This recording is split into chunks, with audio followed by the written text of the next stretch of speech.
Now you see, behind all the words, all the thoughts, all the concepts, all the feelings, all the experiences, the source is just behind them, and that is silence and stillness. Everything arises from that. And when you're connected with thoughts and feelings, you lose that awareness of the stillness from which everything comes. So I think really the only difference now and my prior life, is just that sense of stillness. So like, I don't know how it is for you guys, but in your day, are there moments where just that stillness is all there is, where all the thoughts just stop? There are no thoughts. Some, they come, they go. But that go part, when they're gone, is just still, you see? So really the only difference, before I was just so involved with the movements of life, with the thoughts and the feelings, all of that I was fully involved with, that the stillness was like inappropriate. It's like you got to fill it. The mind is like, it doesn't like that stillness. It's like a vacuum. No, fill it with your thoughts, fill it with your feelings, fill it with your whatever, blah blah blah blah blah, and it goes on. But now all those things, they just go on when they go on. But the stillness is primary, and the thoughts and feelings and all that, when they go on, but they're unnecessary, and they're not, I don't feel connected with them. So they're not magnified. They're just minor, they're static in the background. Yeah, so I'm recommending that during your day, become more aware of the stillness from which everything arises, and become less enamored with the movements of your life, be they thoughts, feelings, whatever, actions. Don't lock all of your attention in that. Those things go on their own accord. They don't need your involvement. You don't, the mind magnifies the mind. The mind focuses on itself, and it just becomes bigger and bigger and bigger. So basically people are living their lives in a very narcissistic way. They're thinking, and then they're thinking, and then they're thinking, and they're thinking about what they're thinking and feeling and this. And it's all that kind of focus on thought and feeling and action. And it's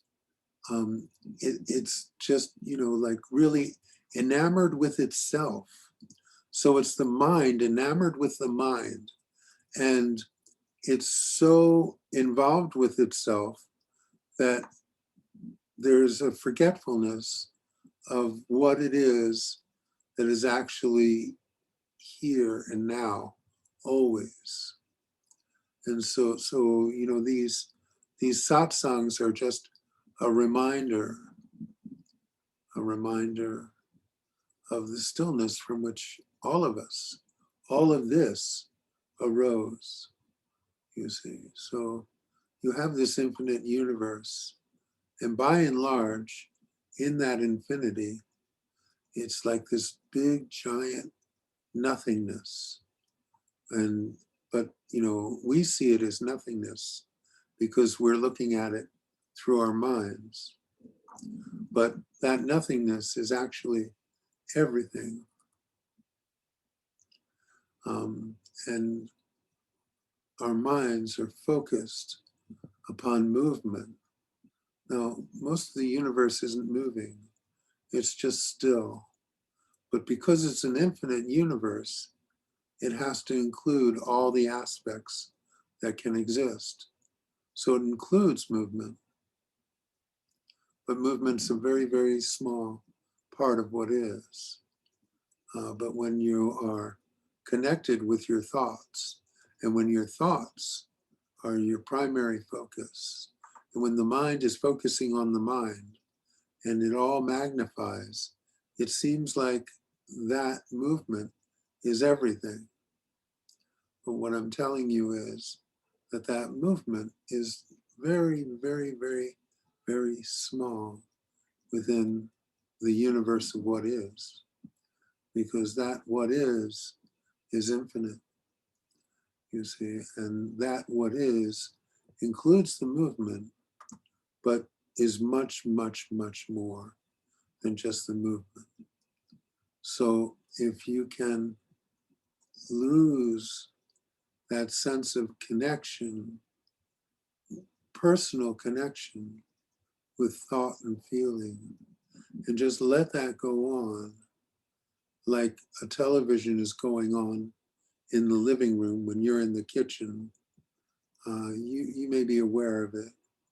You might even follow it, whatever's going on. But, you're in the kitchen. You're doing other things.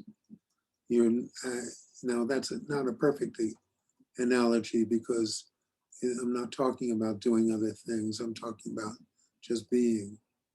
And if you can imagine that right now, there is an essence within you and outside of you that is just being. It's not doing, it's not thinking. Those things are unnecessary. It's just being. It's just being without even being aware of its being. It's just being. It just is. The whole truth boils down to that. It just is. So continue to remind yourself of that now, because I suspect a lot of time is spent forgetting it.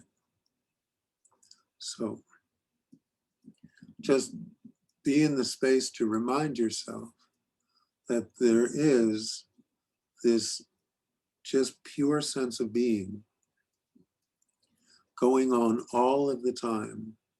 In the background, it's actually the foreground, but it appears like the background when you're locked in thought and feeling and identifying with that.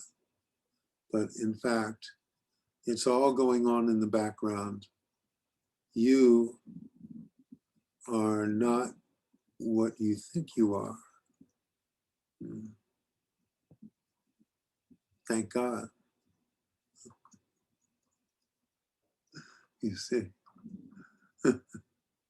in thoughts and feelings, you find a sense of separation because the body has thoughts and feelings, and the body is separate, you see. Our bodies are separate. Now, what makes the body a body, what makes it work, is all one, you see. So the same thing that causes your body to exist causes my body to exist. So in essence, it's all the same. But when you take that, the individual sensations of a body, and you connect with it, and you start thinking of yourself as a person, as something separate, then the perspective is lost, and you forget that stillness and that oneness. So we come here to take a short time just to remember again. And I hope that you take the times that you have apart from satsang to continue to remember that the essence of who you are is always, always there. Just imagine it. If you don't remember it, just imagine it, because you have successfully imagined yourself to be separate. But you know, it's just your imagination, you see. And you've been pretending to be a person, but it's just pretending. And what happened is the mind kind of took over and said, this is what I am. So now you believe it. It's a lie, it's not true, but you believe it. I think anything you can believe is a lie. So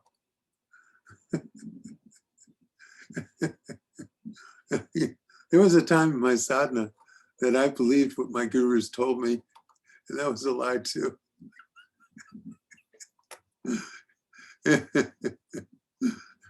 Because belief itself, you see, belief itself, who believes what?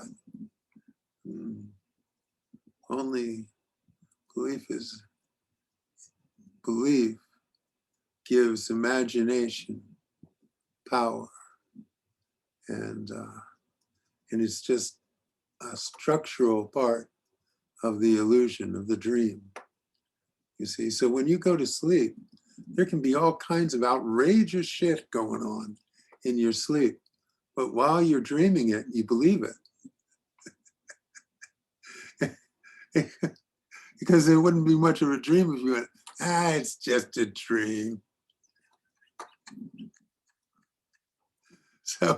So to enjoy your life, you choose to believe it. And then you get to have all these experiences, and you get to suffer, and you get to have pleasure, and you get to enjoy this and hate that, and blah, blah, blah. It goes on, you know, till the body drops, you see.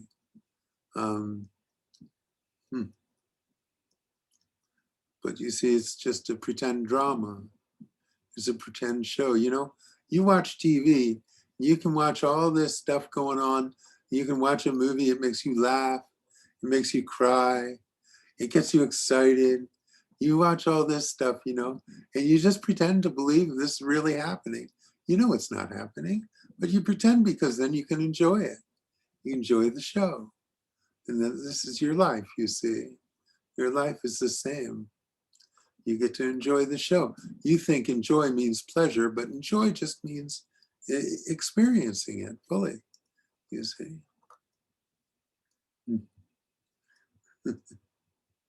Anyway, that's my 2 cents for today.